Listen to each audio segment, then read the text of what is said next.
दिल बारू जुदाई हो।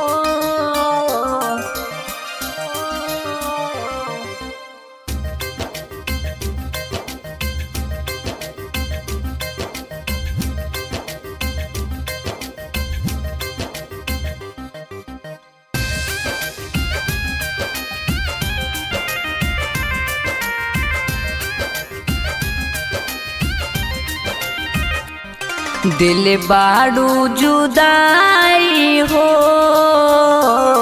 दर्द कैसे सहाई हो। दिल बारू जुदाई हो,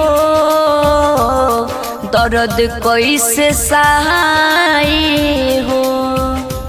मोर लागे नहीं मन, याद आवेलु छन छन, कैलु पागले बनाई हो।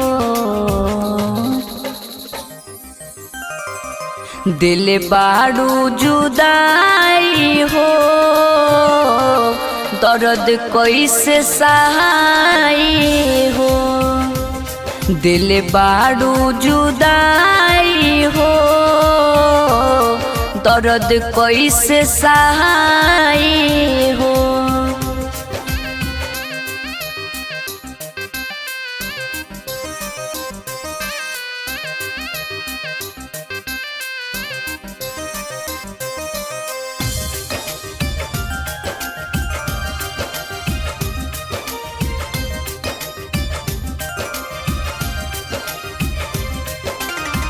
नहीं निभैलू प्यार के तू आदा, क्षण में तोड़लू नेहिया के धागा।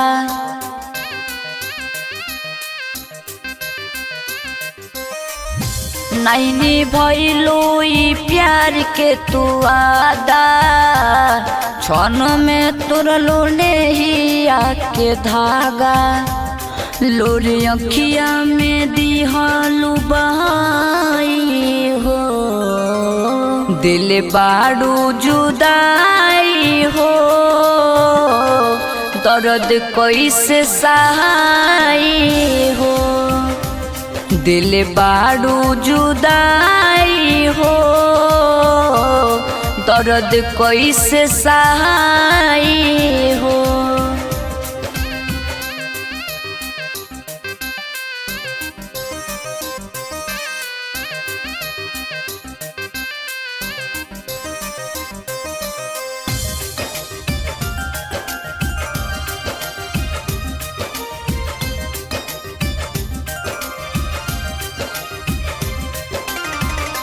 रहे कमी कवन बोला जान हो, साथ छोड़लू तू बुझी अनजान हो।